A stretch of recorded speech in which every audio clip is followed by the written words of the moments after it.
அனைவருக்கும் வணக்கம். நான் உங்களோட பாரதி பேசுகிறேன். 12 மணிக்கு வந்து தரமான பயங்கரமான இட்ரா குக்கி அப்படிங்கிற ஒரு ஸ்டில்ல வந்து பார்த்தீங்கன்னா சன் பிக்ஸ் வந்து ரிலீஸ் பண்ணாங்க. தலைவருடைய அந்த டிஏஜிங் லுக் இருக்குல்ல, அந்த லுக் வந்து பார்த்தீங்கன்னா ரிலீஸ் பண்ணியிருந்தாங்க. யங் வெர்ஷன் கூலியில் வர்றது பயங்கரமான ஒரு லுக்கு பார்த்து மிரண்டுட்டு. நீங்கள் ஆல்ரெடி ஸ்டில்லில் பார்த்துருப்பீங்க, இப்பி சைடில் பார்த்துருப்பீங்க. ஸ்டில்லில் சூப்பரான ஒரு எக்ஸைட்மெண்ட் வந்து கொடுத்துருக்காங்க. இது வந்து பார்த்தீங்கன்னா எஸ்கே நடிக்கிறாரு அப்படி இப்படின்னு பயங்கரமான பொருளையெல்லாம் கிளப்பிட்டு கிடந்தாங்க. ஸோ அதுக்கு ஒரு முற்றுப்புள்ளி வந்து வச்சாச்சு. அதே மாதிரி அவர் ஒரு அறிக்கையும் வெளியிட்டிருந்தார். இது வந்து எல்சியூ கிடையாது, ஒரு ஸ்டாண்ட் அலோன் ஃபிலிம் அப்படிங்கிறது வந்து பார்த்திங்கன்னா ரிலீஸ் பண்ணியிருந்தாப்புல. ஸோ அதுக்கப்புறம் ரசிகர்கள் வந்து ரொம்ப தெளிவான ஒரு மெசேஜ் வந்தாங்க. கைதி மாதிரி, அதே மாதிரி வந்து பார்த்திங்கன்னா முதல்ல வந்து கைதி படம் வந்த மாதிரி, மாநகரம் படம் வந்த மாதிரி வந்து கூலி அப்படிங்கிற திரைப்படம் வந்து தனிப்பட்ட ஒரு படமாக வந்து அவர் பண்ணியிருக்காப்புல அப்படிங்கிறது எல்லாத்துக்குமே தெரிஞ்ச விஷயந்தான். அதுக்கப்புறமேட்டு இன்னும் சந்தோஷமான சில விஷயங்கள் அப்படின்னு பார்த்தீங்கன்னா, நம்ம ஆல்ரெடி சொல்லியிருந்தோம் நம்மளோட சேனலில் வந்து பார்த்திங்கன்னா அஃபிஷியலாக எந்தெந்த வெப்சைட்டில் அஃபிஷியலான ட்ராக்கிங் ரிப்போர்ட் இருக்கோ அதை வச்சு தான் நம்ம வந்து பேச போகிறோம் அப்படின்னு சொல்லிட்டு, இப்போது இந்த நிலைமையில், அதாவது இன்றைக்கி படம் ரிலீஸ் ஆகிறதுக்கு முன்னாடி ப்ரீ சேல் அப்படிங்கிற ஒரு விஷயத்தில் வந்து ஒரு 100 கோடியை தாண்டி வந்து ரெக்கார்ட் பண்ணோம் அப்படின்னு 100 கோடியை வந்து நெருங்கும் அப்படின்னு சொன்னாங்க. தமிழ் சினிமாவில் இது வரைக்கும் எந்த படமும் படம் ரிலீஸ் ஆகிறதுக்கு முன்னாடியே 100 கோடி ப்ரீ சேல் பண்ணது கிடையாது. இதுதான் மொதல் வாட்டி வந்து பண்ணுது. இவங்க சும்மா வந்து கூலி திரைப்படம் வந்து 115 கோடி வந்து பார்த்தீங்கன்னா ப்ரீ சேலிங் வந்து பண்ணியிருக்கு அப்படிங்கிற விஷயத்தை கேள்விப்பட்டோடனே இவங்களுக்கு என்ன செய்யறதுன்னு தெரியாமல் எல்லாருமே இந்த படமும் பண்ணியிருக்கு அப்படின்னு சொல்லி வந்து சேர்த்துப்பாங்க. ஒவ்வொரு வாட்டி வந்து படம் வரும்போது ஏதாவது ஒரு கலெக்ஷன் வந்து ரிப்போர்ட் வந்து வரும்போது, இந்த ஓப்பனிங் டே கலெக்ஷன் அப்படின்னு வரும்போது சர்க்கார் அப்படின்னு ஒரு படம் இருக்கும். அந்த படம் அடிக்கடி குட்டி போட்டுக்கிட்டே இருக்கும். திடீர்னு வந்து பார்த்தீங்கன்னா முதல்ல 23 கோடிம்பாங்க, அப்புறம் திடீர்னு பார்த்தீங்கன்னா 32 கோடிம்பாங்க, அப்புறம் 36 சம்மந்தமே இல்லாமல் வந்து ஏற்றிக்கிட்டே போவாங்க. அது ஒரு வெப்சைட் சில பேர் இருக்காங்க. அவங்க என்ன பண்ணியிருக்காங்கன்னா, ஃபர்ஸ்ட் டே வந்து பார்த்தீங்கன்னா புக்கிங் வந்து பார்த்தீங்கன்னா கிட்டத்தட்ட வந்து 18.82 நினைக்கிறேன் கூலிக்கு வந்து பார்த்தீங்கன்னா வந்துச்சு அப்படின்னு சொன்னோன்னே, இவங்க என்ன பண்ணிட்டாங்க, இதுக்கு முன்னாடி ஒரு படத்தை வந்து ரெக்கார்டாக காட்டிட்டாங்க. முதல் நாள் வந்து இத்தனை டிக்கெட் புக் ஆச்சு, புக் மை ஷோவில் இவ்வளோ டிக்கெட் புக் ஆச்சுன்னு ஒரு ரெக்கார்டு வச்சுருந்தாங்க.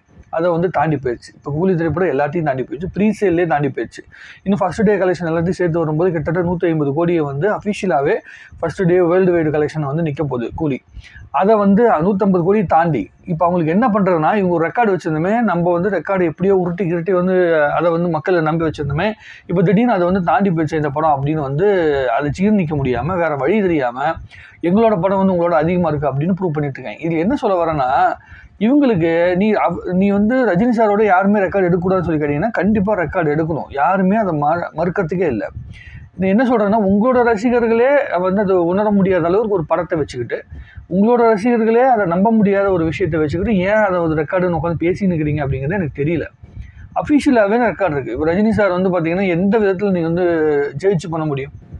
இப்போ உதாரணத்துக்கு விஜய் சார் இருக்காப்புல, வாரிசு படத்துக்கு முன்னாடி விஜய் சாருக்கு வந்து பார்த்தீங்கன்னா 280 கோடி தாண்டி ஏதோ ஒரு கலெக்ஷன் இருக்கா பாருங்கள், கிடையவே கிடையாது வாரிசு படத்துக்கு முன்னாடி. ஆனால் ரஜினி சாருக்கு இந்த திரைப்படத்துக்கு முன்னாடி, அது இந்த திரைப்படம் இருக்கு இல்லைங்க, நம்மளுடைய 2.0 முன்னாடி வந்து ரஜினி சாருக்கு வந்து 300 கோடிக்கு மேலே படம் இல்லையானா இருக்குது. கபாலி திரைப்படம் உட்பட எல்லா படம் இருக்குது. 450 கோடி தாண்டி கபாலி திரைப்படமும் வந்து பிஸ்னஸ் பண்ணுச்சு. அவர் தானு சார் வந்து பயங்கரமாக கலெக்ஷன் போட்டோம்னா ஒட்டுமொத்தமாக உண்மையான கலெக்ஷன் போட்டால் 1000 கோடி கூட நெருங்கி போகும் அப்படின்னு அவர் சொன்னார். ஆனால் மொத்தமாக பார்த்தீங்கன்னா 450 650 கோடி வரைக்கும் கலெக்ஷன் வந்துருக்கான வாய்ப்புகள் இருக்குன்னு அவங்க சொல்கிறாங்க. ப்ரொடியூசர் தன்னோட வாயிலே சொல்கிறாப்புல, முதல்ல 6 நாளில் 320 கோடி கலெக்ஷன் வந்துச்சுன்னு சொல்கிறாங்க. ஆனால் இவங்க என்னென்னா இஷ்டத்துக்கு எழுதிட்டு இருக்காங்க. அதாவது ப்ரொடியூசரே சொன்னாலும் இவங்க ஏற்றுக்க மாட்டாங்களா. ஆனால் ஏதோ ஒரு இவங்களோட ப்ரொடியூசர் வந்து பார்த்தீங்கன்னா ஒரு போஸ்டர் போட்டால் ஒத்துப்பாங்களாம். இது எல்லாத்தையும் உடைச்சு, அதாவது இவங்க என்னென்ன ரெக்கார்டு வச்சுருந்தாங்களோ, இப்போ வந்து ஓப்பனிங் டே ரெக்கார்டுன்னு ஒன்று வச்சுருந்தாங்க, அதை தாண்டி போயிடுச்சு. ஓவர்சீஸ் ரெக்கார்டுன்னு ஒன்று வச்சாங்க, அதையும் தாண்டி போயிடுச்சு. ப்ரீசேல்லையே படம் வந்து ரிலீஸ் ஆகிறதுக்கு முன்னாடி, ஃபஸ்ட்டு ஷோக்கு முன்னாடியே இங்கே மிகப்பெரிய ரெக்கார்டு வந்தோடனே இவங்களுக்கு என்ன பண்ணுறதுனே தெரில. இதுக்கப்புறமேட்டு இவங்களுக்கு அடுத்து ஒரு படம் நடித்து அந்த படம் வந்து பார்த்திங்கன்னா ஏற்கனவே வந்து லியோ திரைப்படம் மாதிரி பயங்கரமாக பில்டப் பண்ணி அப்படி வந்தால் தான் வந்து ரீச் பண்ண முடியும் அப்படிங்கிற நிலைமை வந்ததுனால வேறு வழி இல்லாமல் அந்த ஒரு படத்தையே வச்சுக்கிட்டு ஊட்டிகிட்டு கிடக்காங்க. அதுவும் வந்து எல்சியூங்கிற அந்த கனெக்ஷன் அது இதுன்னு நிறைய விஷயத்து மூலமாக அந்த படம் பெரிய பீக்கு வந்தது. சரி விடுங்க, அதை பற்றி பேசிகிட்டு இருந்தோம்னா நமக்கே டைம் பாஸ் என்ன சொல்கிறது, டைம் வந்து போர்னு அடிக்கும். சொன்னால் கேட்க மாட்டாங்க, இவங்க இஷ்டத்துக்கு அப்படியே பழகிட்டாங்க. அவங்களுடைய ஒரு ஆன்லைனுக்குள்ளே இருக்கிற அந்த ரசிகர்கள் இருக்காங்கல்ல, என்னை பொறுத்த வரைக்கும் என்னென்னா மெச்சூர்டு ரசிகர்கள் எல்லாருமே உண்மையை வந்து ஏற்றுக்கிட்டு நகர்ந்து போகிறாங்க. ஆனால் இந்த மெச்சூரிட்டி இல்லாமல் இந்த ஆன்லைனுக்குள்ளே இருக்கிற இந்த போஸ்டர்ஸை மட்டுமே நம்பிக்கிட்டு, இந்த எடிட்டிங் மட்டுமே நம்பிட்டு இருக்கிற ரசிகர்கள் அதுக்கு பின்னாடியே ஓடிட்டுருப்பாங்க. அவங்கள வந்து நம்ம ஒரு சின்ன ஒரு என்ன சொல்கிறது சொல்லி புரிய வைக்கிறதுக்காக ஒரு வார்த்தை சொல்லிட்டேன், அவ்வளோதான். இப்போதைக்கு வந்து பார்த்திங்கன்னா கூலி திரைப்படத்தை பொறுத்த வரைக்கும் இது வரைக்கும் தமிழ் சினிமா பண்ணாத மிகப்பெரிய சாதனைகளை வந்து அவர் படம் வந்து பண்ணியிருக்கு. இப்போ சில இடங்களில் புஷ்பா 2 படத்துக்கும் பாகுபலி 2 படத்துக்கு மட்டும்தான் அடுத்த ஸ்டேஜில் வந்து படம் இருக்குது. இந்திய லெவலில் பெரிய லெவலில் வந்து கலெக்ஷன் வந்திருக்கு. வார் 2 திரைப்படத்துக்கு இப்போ தான் வந்து பார்த்திங்கன்னா ஹிந்தியில் ஓரளவுக்கு வந்து பார்த்திங்கன்னா கலெக்ஷன் போயிட்டுருக்கு. சவுத் இந்தியா முழுக்க கூலியோட டாமினேஷனில் தான் இருக்குது. இந்த கிளாஷ் இல்லாமல் இந்த படம் வந்துருந்துச்சுன்னா கன்ஃபார்மாக தமிழ் சினிமாவில் முதல்ல ஃபஸ்ட் டேயே 200 கோடியை தாண்டுற, அதாவது வேர்ல்டு வைடு 200 கோடி தாண்டுற திரைப்படமாக கூலி திரைப்படம் இருந்திருக்கும். அது மாற்றுக்கிறதே கிடையாது. ஏன்னா அவ்வளோ பெரிய ஹைப் வந்து பார்த்திங்கன்னா படத்துக்கு உருவாகிருக்கு. ப்ரொமோஷன் அவ்வளோ அற்புதமாக வந்து பார்த்திங்கன்னா பண்ணியிருக்காங்க சன் பிக்சர்ஸ். இப்போது முதல் நாள் எவ்வளோ கலெக்ஷன் வருது அப்படிங்கிற விஷயம்னா அதுக்கு அடுத்த ஆங்கிள் வந்து பார்க்கக்கூடியது. படம் வந்து பார்த்திங்கன்னா ஃபஸ்ட் டே ஃபஸ்ட் ஷோ வந்து ஆல்ரெடி ஸ்டார்ட் ஆயிடுச்சுன்னு நினைக்கிறேன். துபாயில் வந்து ஸ்டார்ட் ஆயிடுச்சு. சில பேர் சில கிளிப்லாம் வந்து பார்த்திங்கன்னா அனுப்பியிருந்தாங்க. அதெல்லாம் வந்து பார்க்கக்கூடாதுன்னு அப்படி ஒதுக்கி வச்சிருக்கேன். ஏன்னா படம் ஃபஸ்ட் டே நம்ம தான் பார்க்கணும், நம்மளுடைய ஊரில் நம்மளுடைய மண்ணில் தான் பார்க்கணும் அப்படின்னு சொல்லி வந்து வெயிட் பண்ணி காத்துட்ருக்கேன். இந்த ஆன்லைனில் வர அந்த வீடியோலாம் பார்க்கறது கிடையாது. ஸோ இப்போது பொறுத்த வரைக்கும் ஓவர்சீஸில் அமெரிக்காவில் வந்து டாப் கலெக்ஷன் வந்துருச்சு. அதே மாதிரி வந்து பார்த்திங்கன்னா இப்போதைக்கு என்ன சொல்கிறாங்கன்னா, இப்போ இருக்க ட்ரெண்டில் என்ன சொல்கிறாங்கன்னா, வெளியிடப்பட்ட எல்லா இடங்கள்லையுமே டபுள் டிஜிட்டில் வந்து இந்த படம் வந்து ஸ்டார்ட் பண்ண போகுது அப்படின்னு சொல்கிறாங்க. அதாவது 10 கோடிக்கு மேலே தான் ஃபஸ்ட் டே கலெக்ஷன் வந்து எல்லா இடங்களையும் வரப்போகுது அப்படின்னு சொல்கிறாங்க. தெலுங்கு ஸ்டேட்டில் மிகப்பெரிய வந்து ஓப்பனிங் வந்திருக்கு. நேற்று வந்து பார்த்திங்கன்னா 4 லட்சம் டிக்கெட்டுக்கு மேலே வந்து ஓடிக்கிட்டு இருந்துச்சு. தமிழில் சொல்லவே தேவையில்ல, பிச்சுக்கிட்டு ஓடிட்டு இருக்குது.